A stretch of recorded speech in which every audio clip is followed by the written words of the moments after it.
खुदावंद के तमाम बरकसीदों की खिदमत में मेरी तरफ से, मेरे घराने की तरफ से आप सबकी सलामती हो। यहोवा शालूम हमेशा आपके घरानों के साथ हमेशा रहे और वो ही इत्मीनान और तसल्ली का सर चश्मा आप लोगों को हर तरह की तसल्ली से ब्लेस करता रहे। आमीन।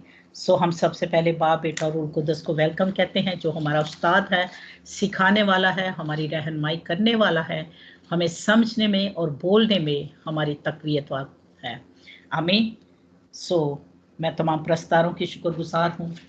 सब ने बड़ी खूबसूरती के साथ प्रस्तुत की है। खुदा आप सबको बरकत दे। पास्टर लतीफ़ जॉन की शुक्रगुजार हूँ।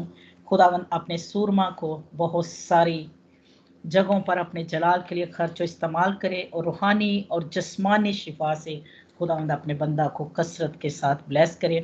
थैंक यू सिस्टर शाजी, आपकी दुआ के साथ मैं मुतफिक हूँ। खुदावंद आपको बरकत दे और खुदावंद आपको और आपके घराने को हमेशा कुदरत के साथ, कसरत के साथ खर्चो इस्तेमाल करता रहे। आमीन। आए मेरे अजीज़ों, हम अपने टॉपिक की तरफ चलेंगे, अपने मैसेज की तरफ चलेंगे। जैसा कि आप सब जानते हैं कि हम पहाड़ी वास को सीख रहे हैं और उसके 2 चैप्टर हम लोगों ने कंप्लीट कर लिए हैं और आज हमने 7वें चैप्टर को शुरू करना है। और जैसा कि आप सब जानते हैं कि पहाड़ी वास का जो मरकज़ी आयत है वो ये है कि बस कामल हो जो जैसा कि तुम्हारा मसीह कामल है।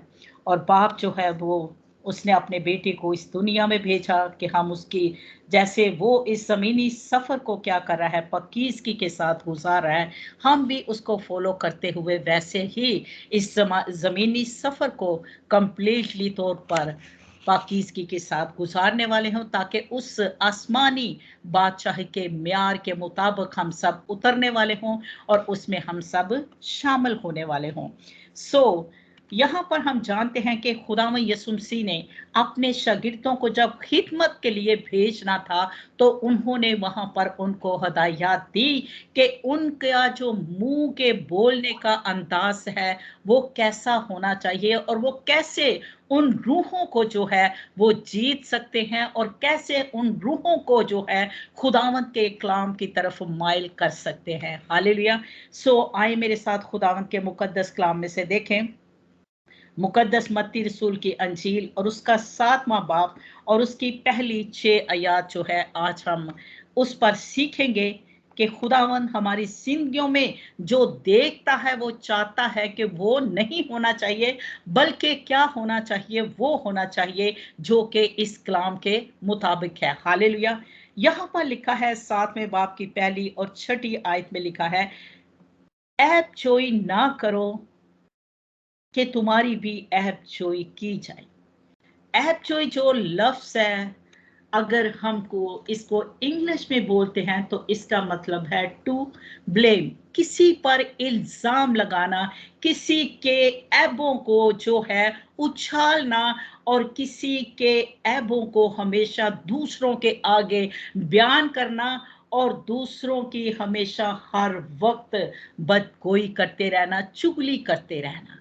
और जबकि हमें जो काम दिया गया है वो खुदा के कलाम को आगे बढ़ाने का दिया गया है। और अगर मेरे अजीजों एक शागिर्द जो है, एक खादम जो है, एक सादिक जो है, एक ईमानदार जो है वो आगे बढ़ता है, खिदमत करता है, तो जिस तरह डॉक्टर के पास लोग जाते हैं और उसको अपना मसीहा मानते हैं और उसके सामने अपनी तकलीफ को रखते हैं ताकि वो उसके मुताबिक क्या करे, उसका हल निकाले, उसको उसी तरह की मेडिसिन जो है दे ताकि उसके वसीला से वो उस बीमारी से शिफा पा सके। और इसी तरह जो खादम होता है वो भी एक मसीहा होता है, ईमानदार बहन, ईमानदार भाई जो है, सादक जो है, वो भी एक मसीहा है, वो भी एक डॉक्टर है। उसके पास अगर कलीसिया का कोई बहन भाई आता है और उसके सामने आकर अपना कोई भी दुख रखता है कि आप इसके लिए दुआ करें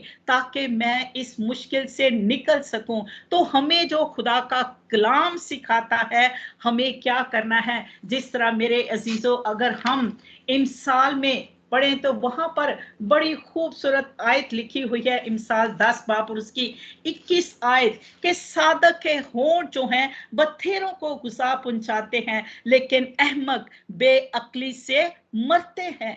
अब मैं और आप जो साधक हैं, हमें खुदा ने ग़िज़ा दी है। कौन सी ग़िज़ा दी है? खुदा का कलाम दिया हुआ है और ये हमें उन तक पहुंचाना है। और अगर वो अपना कोई दुख दर्द आपको बताते हैं, आपका फर्ज बनता है उस दुख को, जिस तरह यीशु ने, आगे हम पढ़ेंगे कि देख कर भी उसको वहीं पर दफन कर दिया और उसको नई जिंदगी से उठने का, चलने का हौसला दिया। हालेलुया।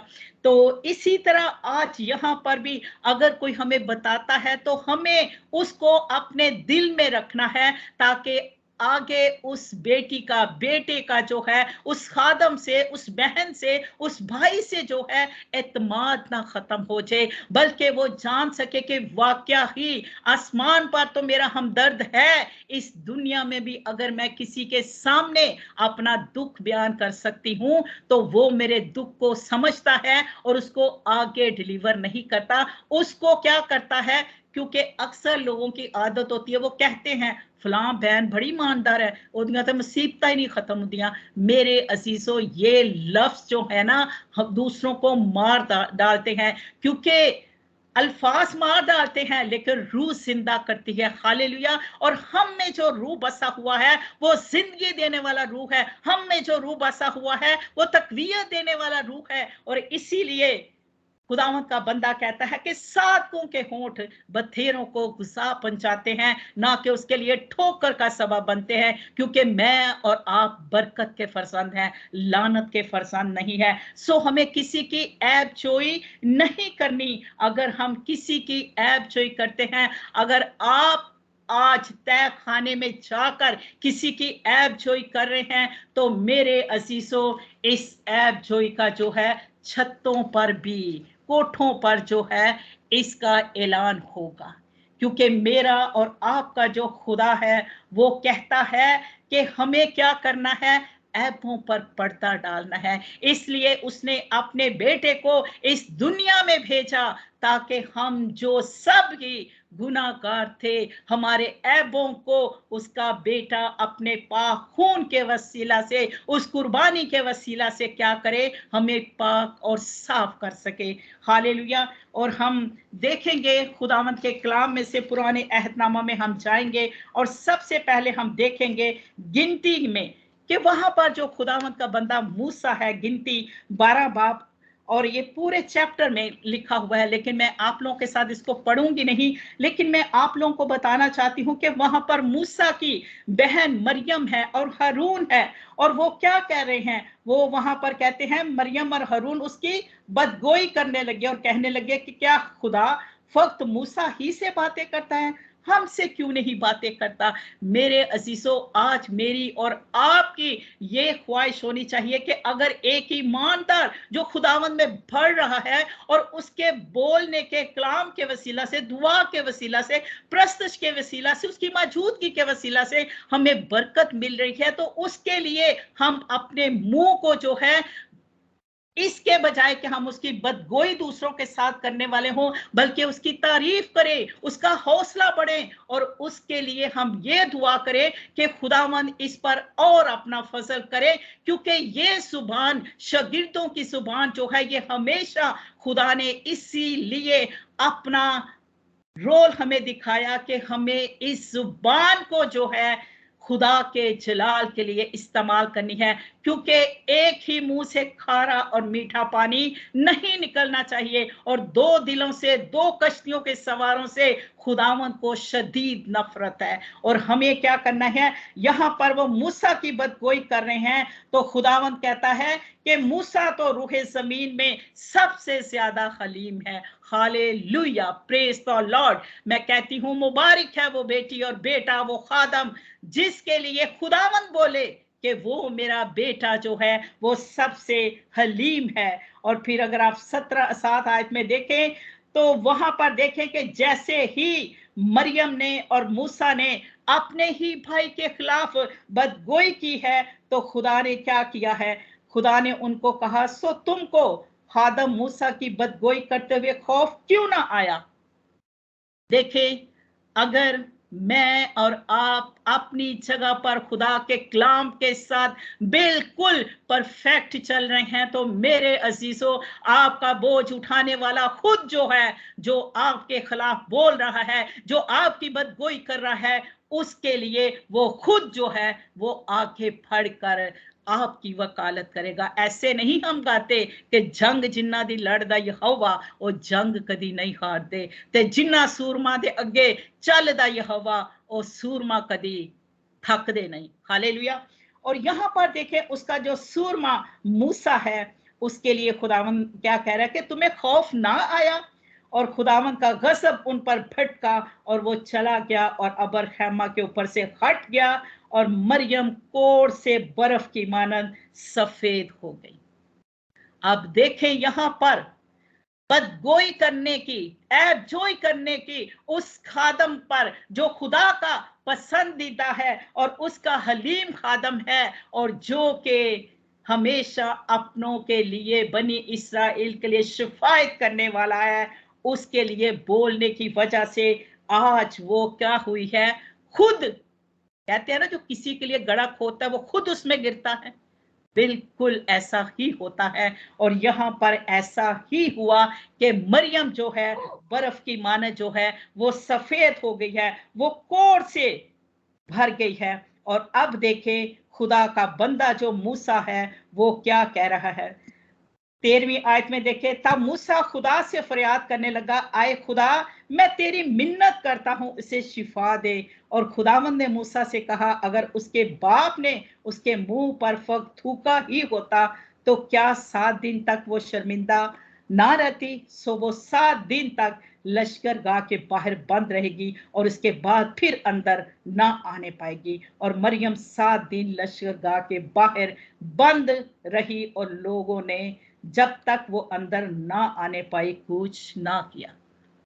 अब देखें यहां पर खुदावन का बंदा मूसा जो हलीम है, उसने कुछ नहीं बोला, लेकिन जिसकी वो खिदमत कर रहा था वो आगे बढ़कर खुद बोला है और उसने उसका इंसाफ किया है।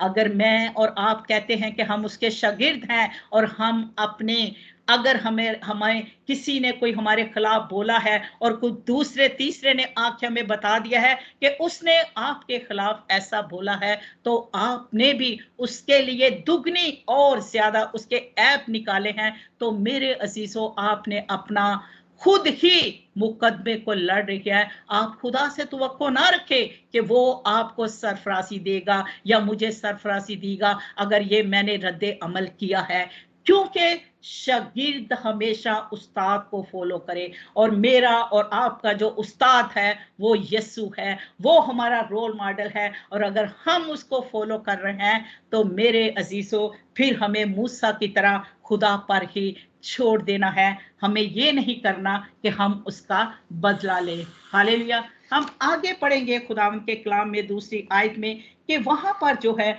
खुदावन का कलाम हमें क्या कहता है, क्योंकि जिस तरह तुम ऐब जोई करते हो तुम्हारे उसी तरह ऐब जोई की जाएगी, और जिस पैमाना से तुम नापते हो उसी से तुम्हारे वास्ते नापा जाएगा। मेरे अजीजों, अगर हम रूमियों 10 बाब 14 बाब 10 आयत में लिखा है, तो वहां पर भी हमें यही मिलता है कि हमें क्या करना है, दूसरों पर इल्जाम नहीं लगाना, हमें दूसरों को हकीर नहीं जानना। क्योंकि अगर आज हम किसी की बुराई कर रहे हैं तो क्या हमारे लिए कोई अच्छे लफ्ज बोलेगा? नहीं। और जिस पैमाने से हम दूसरों के लिए नाप रहे हैं, क्या हमारे लिए कोई अच्छे पैमाने से नाप कर हमें देगा? नहीं। क्योंकि जैसा बोना होता है वैसा ही काटना होता है। क्योंकि मरकस की अंजील में भी यही आयत लिखी है, 4 बाब की 24 आयत। फिर उसने कहा, खबरदार हो, क्या सुनते हो, जिस पैमाना से तुम नापते हो उसी से तुम्हारे लिए नापा जाएगा और तुम्हें दिया जाएगा। अगर मैं और आप जो हैं, हमें अपना बेहतरीन किरदार बनाना है, तो अगर उसने जिस तरह हमने मूसा की शरीयत में पढ़ा था कि तेरे मुंह पर कोई एक तमाचा मारे तो दूसरा क्या कर दे, उसकी तरफ फेर दे।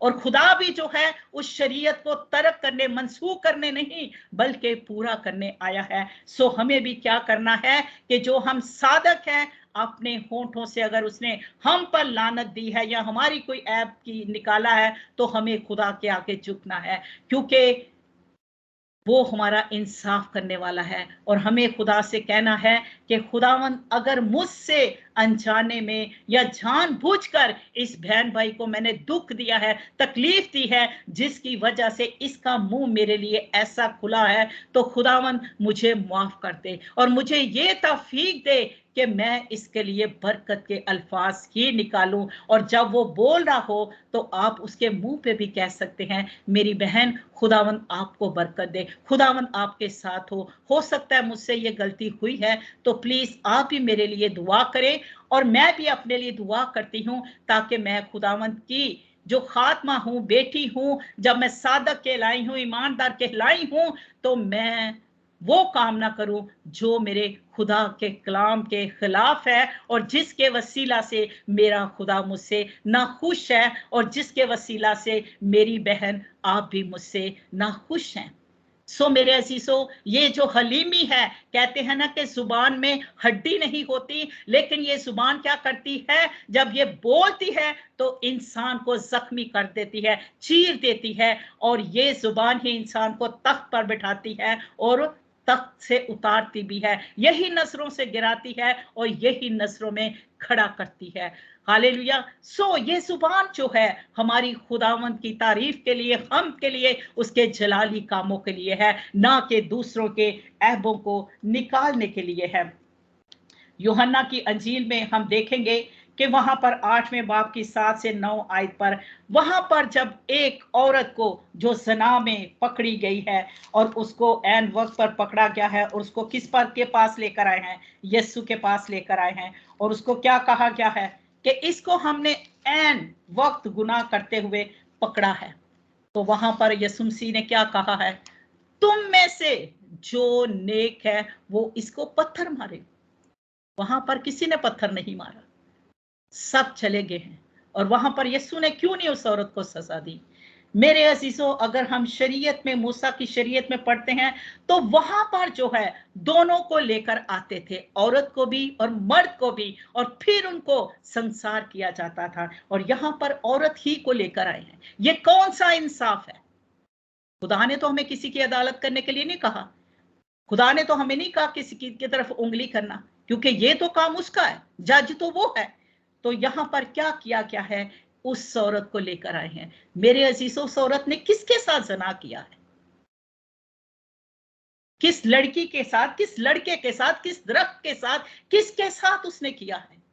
वहां पर बेइंसाफी हुई और औरत ही को आगे पेश किया गया। और मेरा और आपका खुदा जो इंसाफ का खुदा है, उसने कहा तुम में से जो बिल्कुल अपने आप को पाक समझता है वो इसको पत्थर मारे।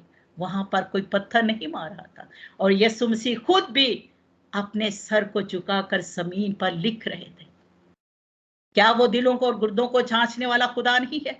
वो नहीं जानता था कि यहाँ पर जो जो आए हैं वो किस तरह के हैं, उनसे कौन कौन से गुनाह हुए हैं?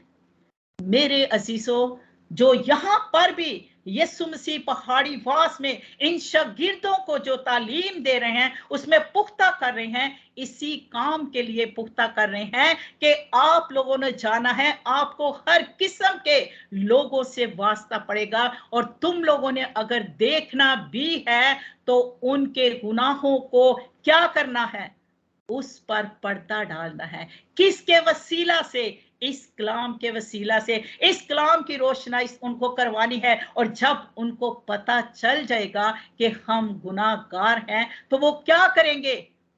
वो खुदावंद को फॉलो करेंगे, वो तौबा करेंगे अपने गुनाहों से, और यीशु के नाम पर बपतिस्मा लेंगे, और अपनी जिंदगी में जो उन्होंने फिर अहद किया है बपतिस्मा लेते हुए, और अपनी जिस्मानी तमाम उन गुनाहों, गलतियों को उसी में बहा दिया है वो दोबारा अपनी जिंदगियों में करने नहीं पाएंगे, क्योंकि ये कलाम फिर उनका पीछा करेगा, ये कलाम उनको हर तरह से उनकी कांट और छांट करेगा। सो खुदावंद यीशु मसीह ने जिस तरह शागिर्दों को तालीम दी, आज मैं और आप भी इसी लाइन में चल रहे हैं। हमें देखकर जो है हमेशा दूसरों को मरने के लिए नहीं कहना, ये नहीं कहना हाँ हाँ ये तो है इस तरह की, एनू तो इंजी छाड़ दो, एनू तो इंजी, बड़ी बड़ी यानी कि बहुत अजीब अजीब से अल्फाज उस औरत के लिए बोले जाते हैं।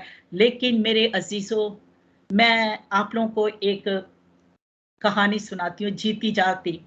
एक औरत थी और उसका हस्बैंड उसको छोड़ के चला गया।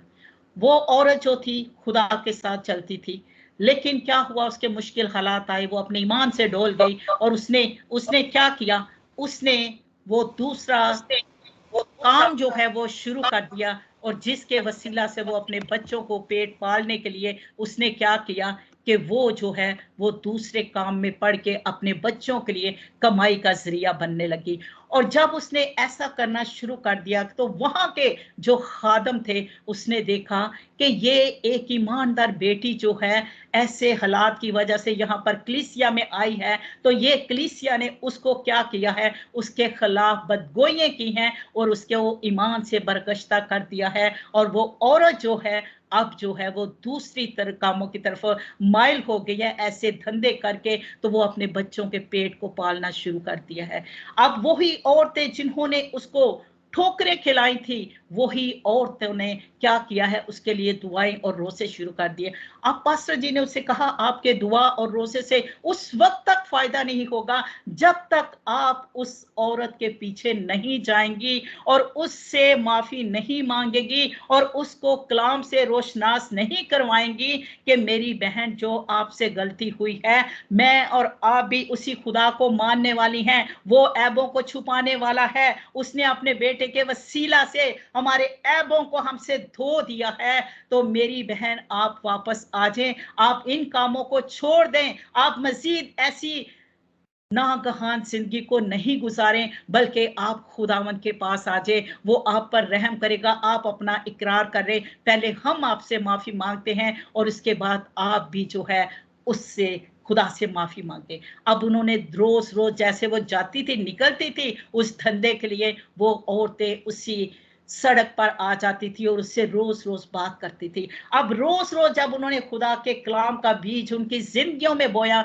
उस औरत ने क्या किया, उस कलाम ने उस औरत के पत्थर दिल को तोड़ा और वो दोबारा कलीसिया में आई और फिर उसने तौबा की और फिर वो जो ऐसे धंधे करके अपने घराने को पाल रही थी, खुदा ने उस पर अपनी रहमत के दरवाजों को खोला।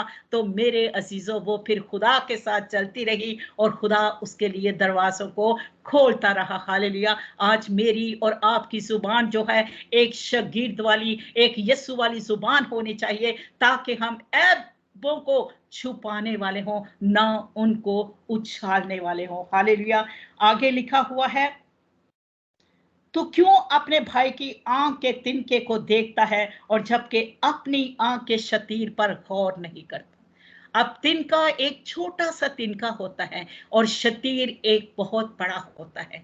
आप जानते हैं जब हम पाकिस्तान में थे, जब छत बनाते थे तो बड़े बड़े शतीरों को छत के लिए यूज किया जाता था ताकि हमारा सर जो है वो ढांपा जाए। और एक छोटा सा तिनका जो है वो हमें दूसरों का नजर आ जाता है। उसकी जिंदगी में अगर बहुत सारी ऊंचाइयां हैं वो हमें नजर नहीं आती, लेकिन एक उसकी बुराई को हम ऐसे अपने पल्लू में बांध लेते हैं कि जगह जगह पर हम उसी बुराई को उसके लिए बोलते हैं। उसकी बाकी ऊंचाइयों पर हम क्या कर देता है, पर्दा डाल देते हैं। हम उस पर क्या कर देते हैं, पानी डाल देते हैं और उसको क्या कर देते हैं, मजीद जो है वो बुराई की तरफ जाने के लिए गामसन कर देते हैं। और यहाँ पर इसलिए खुदावंद के कलाम में बड़ी खूबसूरत आयत लिखी हुई है कि हमें क्या करना है। रोमियो 14 बाब की 10 आयत में लिखा है, अपने भाई पर किस लिए इल्जाम लगाता है, अपने भाई को क्यों हकीर जानता है। अब ये वही भाई नहीं है जो मेरा और आपकी माँ के साथ जो रिलेशन से है, नो। हमारा वो ही भाई है, वो चाहे हमारे पड़ोस में हो, यहाँ पर आईडी पर हम सब बहन भाई हैं। मेरे अजीजों, जितनों ने मसीह में शामिल होने का बपतिस्मा लिया है वो सब उसके बेटे के हम मिरास हैं। हम सब आपस में एक दूसरे के बहन भाई हैं, और बहन भाई वो ही होता है जो एक दूसरे को हकीर ना जाने, बल्कि अगर वो खुदा के कलाम से ब्लेस है तो वो अपने बहन भाई को भी क्या करेगा, उस नेमत से ब्लेस करेगा। लेकिन अगर वो खुद ही खुदा से दूर है तो वो उसके लिए भी ठोकर ही का सबब बनेगा। सो हमें हकीर जानने वालों में से नहीं बनना, दूसरों की तरफ उंगली नहीं करनी, बल्कि अपने अपने शतीरों पर गौर करना है। और जब हम अपनी जिंदगियों में से झांकना शुरू कर देंगे ना, तो मेरे अजीजों, हम एक एक करके अपनी लिस्ट बना लें कि हम में ये बुराई है, उसको रोज रोज उसके लिए दुआ करें और फिर उसको कट करना शुरू कर दे कि ये मेरी बुराई खत्म हो गई है। वो आपको कैसे पता चलेगा? वो आपको इस तरह पता चलेगा, अगर आप किसी की बुराई देखेंगे भी तो मेरे अजीजों, उसके लिए आप शागिर्द की जुबान बनकर, हलीमी जुबान बनकर उसको उस बुराई से खुदा की तरफ गामसन करने वाले होंगे। हालेलुया। तो फिर ही आप जो है अपनी जिंदगी के उन शतीरों को खत्म करने वाले होंगे। क्योंकि मेरे अजीजों, सामने देखना, उंगली करना बहुत आसान है, नीचे सर झुकाना, अपने गिरेबान में देखना मुश्किल है, क्योंकि सर हर कोई नहीं झुका सकता। लेकिन वो झुका सकता है जो खुदा से मोहब्बत करता है, क्योंकि वो जानता है कि मेरा हीरो भी आखिरी वक्त पकड़वाए जाने से पहले इतना हलीम हुआ कि उसने अपने शागिर्दों के पांव भी धो दिए, क्योंकि वो धोने वाला खुदा है, ऐबों को छुपाने वाला खुदा है। तो मैं और आप भी उसके शागिर्द हैं, तो हमें ऐसा ही करना है। हालेलुया। और जब तेरी ही आंख में शतीर है तो अपने भाई से क्यों कर कह सकता है कि ला तेरी आंख में से तिनका निकाल दो। सो हमें पहले अपने शतीरों को निकालना है, फिर हम इस कलाम की मिठास से, क्योंकि ये कलाम शहद से ज्यादा मीठा है, और ये कलाम दो धारी तेज तलवार है जो बंद बंद और गूदे में से गुजर जाता है, और फिर उस इंसान को खुदा के जलाल के लिए उठा खड़ा करता है। हालेलुया। सो हमें उसके लिए ऐसा बाबरकत बनना है। हालेलुया। आगे लिखा है, ए रियाकार, पहले अपनी आंख में से शतीर निकाल, फिर अपनी भाई के आंख के तिनके को अच्छी तरह देख सकेगा। क्योंकि हमें खुदावंद का जितना भी शुक्र अदा करें उतना ही कम है, कि हमें खुदावंद ने सिर्फ यही कहा है कि हम सिर्फ और सिर्फ अपनी ही आंखों के शतीरों पर गौर करें, ना कि हम दूसरों के तिनकों की तरफ देखने वाले हों। क्योंकि हमारा और आपका जो ईमानदारों का काम है वो क्या होना चाहिए? पहला पतरस 3 बाब उसकी 16 आयत में लिखा है, नियत भी रखो, मगर जिन में तुम्हारी बदगोई होती है उन्हीं से वो लोग शर्मिंदा हों जो तुम्हारे मसीही चाल चलन पर लान तान करते हैं। मेरे अजीजों, अगर हमारा करदार जो है वो खुदावंद के कलाम के मुताबिक होगा, तो जिस तरह मूसा की वहां पर बदगोई की गई और खुदावंद ने अपने बंदा के बारे में उन पर अया किया, आज भी वो ही खुदा है। आपके लिए अगर कोई बुरा सोचता है तो मेरे अजीजों, हमारा चाल चलन ऐसा होना चाहिए कि लोग चाहे हमारे चाल चलन पर लान तान करते नहीं, लेकिन अगर मेरी और आपकी नीयत नेक है, और नेक नीयत तभी होती है जब ये सच्चाई का कलाम मेरी और आपकी जिंदगियों में कसरत के साथ होता है, और फिर वो हमारी कांट और छांट करता है। फिर हमें यही कलाम दूसरों के ऐबों पर हमेशा पर्दा डालने के लिए हमारी जुबान को हलीमी के साथ खर्चो इस्तेमाल करता है। फिर लोग किसकी तारीफ करते हैं? फिर वो हमारे करदार को देखकर हमारे यीशु मसीह की तारीफ करते हैं। हालेलुया। और इसी तरह पहले पतरस 2:12 में लिखा है, गैर कौमों में भी अपना चाल चलन नेक रखो, ताकि जिन बातों में वो तुम्हें बदकार जानकर तुम्हारी बदगोई करते हैं, तुम्हारे नेक कामों को देखकर उसी के सबब से तुम्हारे खुदा की तमजीद करें। हालेलुया। क्योंकि मेरे असीसों, बेटे ने बाप की मर्जी को पूरा किया, उसी के नाम को इज्जत और जलाल दिया, और बेटा भी यही चाहता है कि जो वो शागिर्दों को पैदा कर रहा है वो भी क्या करे, बाप की तमजीद करे और बेटे के किरदार को फॉलो करे। और जो शागिर्द है वो हमेशा उस्ताद को फॉलो करता है।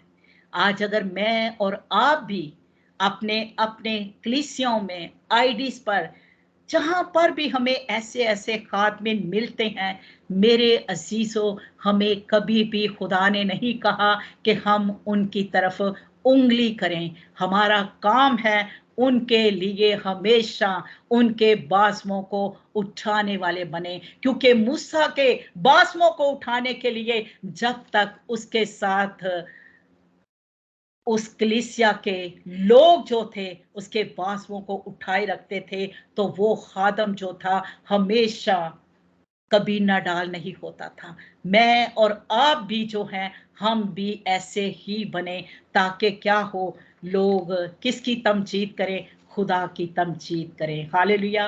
पहला पतरस 2:1 में लिखा है, बस हर तरह की बदख्वाही और सारे फरेब और रियाकारी, हसद और हर तरह की बदगोई को क्या करो, दूर करो। और इसी तरह तीतस 3:2 में लिखा है, किसी की बदगोई ना करे, तकरारी ना करे, बल्कि नर्म मिजाज हो और सब आदमियों के साथ कमाल हलीमी के साथ, कमाल हलीमी के साथ जो है हमें हमेशा पेश आना है। तभी खुदावंद हमें मूसा की तरह कहेगा कि ये मेरा सबसे ज्यादा हलीम जो है बेटा है, बेटी है। हालेलुया। सो खुदावंद इफ्सियों 4:31 में भी यही कहता है कि हर तरह की तल्ख मजाजी, कहर, शोरगुल और बदगोई, बदख्वाही समेत तुमसे दूर हो। ये है ईमानदारों का चाल चलन कि उनकी जिंदगियों में बदगोई नहीं करनी, बल्कि उनकी जिंदगियों में यीशु मसीह की तरह ऐबों को छुपाने के लिए और कलाम के वसीला से उनके ऐबों को खत्म करने के लिए उनमें एक जिंदगी की लहर को क्या करना है, जिंदा करना है, ताकि वो मरने की तरफ, खुदकशी करने की तरफ ना बढ़े, बल्कि वो इस कलाम के वसीला से क्या करे, वो बच जाए। उनमें एक जिंदगी की उम्मीद जो है वो उजागर हो जाए, और वो एक रूह जो है मरने से, ऐसी मौत से जो खुदा को नफरत है, जिसके लिए उसने अपने बेटे को भेजा कि मैं क्या करने आया हूं, इब्ने आदम खोए हुए को ढूंढने और नजात देने आया है। हालेलुया। आगे लिखा हुआ है 6ठी आयत जो आखिरी है, पाक चीज कुत्तों को ना दो और अपने कीमती सूरों के आगे ना डालो, ऐसा ना हो कि वो पांव तले रोंदे और पलट कर तुमको फाड़े। कितनी खूबसूरत आयत है। कीमती मोती, कीमती मोती कौन से है मेरे अजीजों? कीमती मोती जो है वो खुदा का कलाम है, और खुदा का कलाम जो है वो पाक चीज कुत्तों को ना दो। अगर हम खुदावंद के कलाम में पढ़ते हैं यहाँ पर कुत्तों के बारे में, तो कुत्तों के बारे में बड़ी जो आयत लिखी है वो मैं आप लोगों के सामने पढ़ना चाहती हूँ। फिलिपियों 3:2 आयत, कुत्तों से खबरदार रहो, बदकारों से खबरदार रहो, कटवाने वालों से खबरदार रहो। और मेरे अजीजों, मुकाशवा में भी यही बात लिखी हुई है कि कुत्ते, जादूगर, हरामकार और खूनी, बुतप्रस्त, झूठी बात का हर एक पसंद करने वाला और घड़ने वाला जो है वो बाहर रहेगा। हमें बाहर नहीं रहना, क्योंकि यहाँ पर जो खुदावंद का कलाम हमें सिखा रहा है वो हमें यही सिखा रहा है कि हमें क्या करना है, आसमान की बादशाही के म्यार के मुताबिक जो है हमें उतरना है। यही जो आयत के मुताबिक मैं आप लोगों को एक तमसील बताना चाहती हूँ। आए मेरे साथ खुदावंद के मुकद्दस कलाम में से देखें, मुकद्दस मत्ती रसूल की अंजील और उसका 15 बाब 21 से लेकर 28 आयत तक जो है हम यहाँ पर खुदावंद के कलाम में से पढ़ेंगे। फिर यीशु वहां से रवाना होकर सूर और सैदा के इलाका को रवाना हुआ, और देखो वहां एक कनानी औरत उन सरहदों से निकली और पुकार कर कहने लगे, आए खुदावंद इब्ने दाऊद, मुझ पर रहम कर, एक बदरू मेरी बेटी को बहुत सताती है। मगर उसने उसे कुछ जवाब ना दिया। उसके शागिर्दों ने पास आकर उससे अर्ज की, उसे रुखसत कर दे क्योंकि वो हमारे पीछे आती है। यीशु ने जवाब में कहा, मैं इस्राएल के घराने की खोई हुई भेड़ों के पास किसी के पास नहीं भेजागा, सिवाय किसी के पास नहीं भेजागा। मगर उसने उसे सजदा किया और कहा, आए खुदावंद मेरी मदद कर। उसने जवाब में कहा, लड़कों की रोटी लेकर कुत्तों को डालना अच्छा नहीं। उसने कहा, हाँ खुदावंद, कुत्ते भी उन्हीं टुकड़ों में से खाते हैं जो उसके मालिक की मेज से गिरते हैं। इस पर यीशु ने जवाब में उससे कहा, ऐ औरत, तेरा ईमान बहुत बड़ा है, जैसा तू चाहती है तेरे लिए वैसा ही हो। और उसकी बेटी ने उसी घड़ी शिफा पाई। मेरे असीसों, ये यहाँ पर देखें, ये जो केनानी औरत है, और आप जानते हैं पैदाइश में जब इब्राहिम ने अपने नौकर को कहा कि तू मेरे बेटे को लेकर यहाँ से चला जा और इसके रिश्तेदारों में से इसके मामू के बेटे के पास जा, मामू के बच्चों के पास जा, मामू के पास जा, और उसकी बेटियों से इसकी शादी कर, केनानी औरत से नहीं करना, क्योंकि मेरे अजीजों जो केनानी लोग थे वो बुत प्रस्त थे। तो यहाँ पर जो है एक केनानी औरत है, और यहाँ पर देखें कि वो खुदावन के पीछे पीछे आ रही है, और उसकी बेटी में बदरू है, और वो उसको पुकार कर कहती है कि मेरी बेटी को क्या कर, तू बचा ले। और वहां पर खुदा यीशु मसीह कहते हैं कि मुझे इस्राएल के घराने के सिवा किसी और के पास नहीं भेजा गया। मेरे अजीजों, जबकि हम सब जानते हैं कि मत्ती की अंजील 28 बाब में लिखा है कि पास तुम जाकर सब कौमों को शागिर्द बनाओ। वहां पर एक कौम का नहीं लिखा हुआ, वहां पर सिर्फ बनी इस्राएल का नहीं लिखा हुआ, लेकिन मेरे अजीजों, हमारा खुदा जो हमारे दिलों और गुर्दों से बाखूबी वाकिफ है, वो हमारी निश्तों को देखना चाहता है, क्योंकि वो एक को बचाने नहीं आया, वो सबको बचाने आया है। लेकिन वहां पर खुदावंद अपने शागिर्दों को ये बताना चाह रहे थे, उसको बार बार दिखाना चाह रहे थे कि क्या करना है तुम्हें, कि अगर आप लोग कहीं भी गए हो, चाहे वहां पर कोई भी गैर कौम में से है, तो जो आपके पीछे आ रहा है, आपसे अगर किसी तरह की मदद को हासिल करना चाह रहा है, जिस तरह ये औरत अपनी बेटी के लिए शिफा को हासिल करना चाह रही है, जो कि बदरू उस बेटी को सता रही है, तो उसके ईमान को देखने के लिए खुदावन ने उसको किसके साथ तशबीह दे दी है, कुत्तों के साथ भी तशबीह दे दी है। और उसने अपने आप को इतना आजज और इंकिसार किया है, उसने कहा कि कुत्ते भी उस मेज ही से खाते हैं। इस तरह की इंकिसारी, आरसी और ईमान की मजबूती खुदा मेरी और आपकी जिंदगियों में देखना चाहता है, और जिनकी जिंदगियों में ये इंकिसारी होती है और इसके पीछे खुदा हमारी निजतों को देखता है कि हमारे दिल में क्या चल रहा है। क्योंकि मेरे अजीजों, अगर हम खुदावंद के कलाम में से पढ़ते हैं तो वहां पर लिखा हुआ है कि दिल से, जुबान से जो बुरे ख्याल और बातें निकलती हैं, वो ही इंसान को बुरा बनाती हैं। खून रेजियां, जनाकारियां, हरामकारियां, चोरियां, झूठी गवाहियां, बदगोइयां, ये दिल ही से निकलती हैं।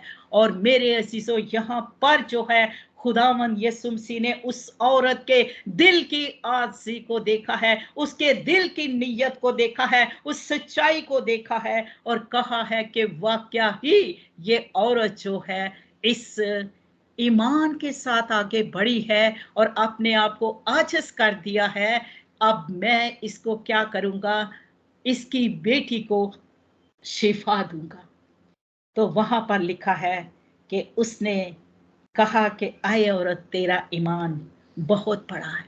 आज भी देखें, हम मसीही घरानों में पैदा हुए हैं, पैदाइशी मसीही हैं, लेकिन हम अपने ईमानों पर डटे नहीं रहते। जरा सी बीमारियां परेशानियां आती हैं, हम लोग डावाडोल हो जाते हैं। मेरे अजीजों, हम लोग जो खुदा के साथ चलते हैं, अगर हमारा ईमान मजबूत है जिस तरह इसका था, तो पहले दिन ही जो हमने दुआएं की होती हैं वो खुदावंद ने अपने उस किताब में लिख लेता है और वो हमारी दुआ उसकी हजूरी में पहुंच जाती है। उसके पीछे अब क्या रीजन है? हमारा ईमान कंप्लीटली तौर पर इब्राहिम की तरह हो, इस केनानी औरत की तरह हो जो एक बुत प्रस्त कौम से है, गैर अक़वाम से है, लेकिन अपनी जुबान से वो ही इंकसारी और आजी के वसीला से उसने वहां पर अपनी बेटी को शिफा दिलवाई है। क्योंकि मेरे अजीजों, जो सूर होते हैं ये एक नापाक जानवर है और जिसको खाने के लिए भी मना किया है, और इतनी बदबूदार वो जानवर है। तो मेरे अजीजों, वहां पर ये भी आयत लिखी है कि ऐसा ना हो कि वो पांव तले रोंदे और पलट कर तुम्हें फाड़ डाले। क्योंकि यहां पर ये इस औरत को देखें, इसके आगे जो खुदावंद ने कीमती मोती डाले हैं उसको कुत्तों तक बत बोल दिया गया है, लेकिन वो अपने ईमान से नहीं हटी और उसने क्या किया है? वहीं पर शिफा को हासिल किया है। अक्सर ऐसा होता है कि जो हम खुदा के कलाम को लोगों तक पहुंचाने वाले होते हैं, ईमान की बोली बोल रहे होते हैं, लेकिन खुद अपने जिंदगियों में ईमान को नहीं रखते, तो मेरे अजीजों, हम उसी जो बोल को बोलते हैं ना, जैसे आज अगर मैंने कलाम को बोला है तो मेरी जिंदगी में खुदावंद ऐसा जरूर मेरे लिए मौके को लेकर आता है कि मैं देखूं कि जो रुखसाना ने दूसरों तक पैगाम पहुंचाया है, क्या उसकी ईमान की बुनियाद वैसी है? तो वो हमें जांचता है। तो हमें क्या करना है? उस पर डटे रहना है कि खुदावंद उसके लिए हो सकता है तो मेरे लिए भी हो सकता है। हालेलुया। जब हमारी ईमान की मजबूत यहां तक होगी, तो मेरे अजीजों, जो हमने उनके आगे इन कीमती मोतियों को डाला है, फिर वो क्या करेंगे? वो भी तब्दील होंगे और हमारी जिंदगियों में और ज्यादा आगे बढ़ने के लिए खुदावंद हमें हिम्मत और ताकत देगा। लेकिन अगर हमने बोला बहुत है ईमान के बारे में, लेकिन उस पर कायम नहीं है, तो मेरे अजीजों, वो ही जो सुनने वाले हैं वो ही हमको फिर कहेंगे कि तुम्हारा खुद का ईमान कहाँ है। तो फिर मेरे और आपके बोलने के लिए हमारे पास वो अल्फाज नहीं रहेंगे। खुदावंद हमें ये तौफीक दे कि हम क्या करें? हम इन कुत्तों से खबरदार रहें, इन बदकारों से खबरदार रहें, काटने वालों से खबरदार रहें। क्योंकि मेरे अजीजों, आए अपने ईमानों को मजबूत करें, क्योंकि खुदावंद जो है वो अगर बेऐब कुर्बानियों के लिए जानवरों को नहीं पसंद करता, तो मुझ में और आप में अगर ऐब हैं तो क्या वो मुझे और आपको कबूल करेगा? हरगिज नहीं। आए आज हम खुदावंद से मांगे कि खुदावंद मुझे अपनी खिदमत के लिए ऐबों पर पर्दा डालने की तौफीक दे, मुझे अपना दिल दे, मुझे अपनी आंख दे, मुझे अपनी सोच दे, ताकि मैं क्या कर सकूं? मैं भी उस नजर से, दिल से और उसी तरह तेरे रोल जो मैंने देखा है उसको दूसरों के लिए अपने आप को खर्चो इस्तेमाल कर सकूं। हालेलुया। तो तभी मेरे अजीजों, हम खुदावंद की हजूरी में जो हैं वो कबूल ठहरेंगे। आए इस कलाम को हम पांव तले ना रो दे, क्योंकि ये कलाम कल को हम पर गवाही देगा कि ये हमें कलाम सुनाया गया था। जन्म के अंधे को देखे, यूहन्ना की अंजील 9 बाब में, वो अंधा था, लेकिन जब उसने क्या किया है? खुदावंद के पास आया है, उसकी आंखों को उसने क्या कर दिया है? खोल दिया है। तो मेरे अजीजों, वहां पर बड़ी ही खूबसूरत आयत लिखी है जो कि मुझे बहुत ही ब्लेस करती है। जब वो अंधा था, किसी को नजर नहीं आया, और जब खुदा ने उसको आंखें दे दी हैं, फिर उससे पूछगिछ हो रही है कि तू ने ये आंखें जो तुझे मिली हैं कहां से मिली हैं? तो फिर वो उससे बार बार जो हैं वो उससे पूछ रहे हैं कि मुझे जिसने आंखें दी हैं, क्या तुम भी उसके शागिर्द होना चाहते हो? हालेलुया। आज मुझे और आपको जब इस अंधे को देखे कि जो वहां पर लोग जो हैं, ये अगर आप लोग के पास टाइम हो तो यूहन्ना की अंजील इसका 9 बाब इसके पूरे को चैप्टर को पढ़े तो आखिरी आयत में देखें, वहां पर लिखा 41 में, यीशु ने उनसे कहा कि अगर तुम अंधे होते तो गुनाहगार ना ठहरते, मगर अब कहता हूं कि हम देखते हैं, बस तुम्हारा गुनाह कायम रहता है।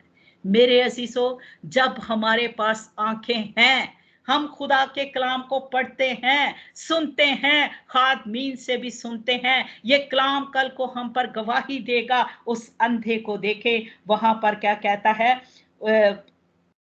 28 आयत में, वो उसे बुरा बारा कहने लगे कि तू ही उसका शागिर्द है, फिर मूसा के शागिर्द है। उसने कहा नहीं, हम मूसा के शागिर्द हैं, हम जानते हैं कि खुदा ने मूसा के साथ कलाम किया, मगर इस शख्स को नहीं जानते कहां का है। उसने आदमी के जवाब में उनसे कहा, ताज्जुब की बात है कि तुम नहीं जानते वो कहां का है जिसने मेरी आंखें खोली हैं। हम जानते हैं कि खुदा गुनाहगारों की नहीं सुनता, लेकिन अगर कोई खुदा परस्त हो उसकी मर्जी पर चले और उसकी सुनता है। हालेलुया। यहां पर देखे, वो वहां पर कह रहा है कि खुदा की तमजीद हो कि ये आदमी गुनाहगार नहीं है, बल्कि उसने तो मेरे गुनाहों को माफ कर दिया है और मेरी आंखों को खोल दिया है और मुझे अपना शागिर्द बना लिया है। क्या तुम भी उसके शागिर्द होना चाहते हो? हालेलुया। जन्म के अंधे की आंखें खुल गई हैं, वो उसका शागिर्द बन के आगे बढ़कर उसके प्रचार को कर रहा है। तो क्या मैं और आप जो जन्म से ही आंखें वाले हैं, तो आए, हम क्यों ना उसके कामों का प्रचार करें और उसके कलाम की मुनादी करें और खुदावन से वो बरकत हासिल करें कि आसमानी बादशाहत में शामिल हों। क्योंकि पहाड़ी वास का मतलब ही यही है कि यीशु मसीह चाहता है कि आसमानी बादशाहत के वारिस हों, मालिक हों, उसमें दाखिल हों। खुदावंद मुझे और आप सबको इस कलाम के वसीला से बरकत दे। आमीन। God bless you all. आमीन।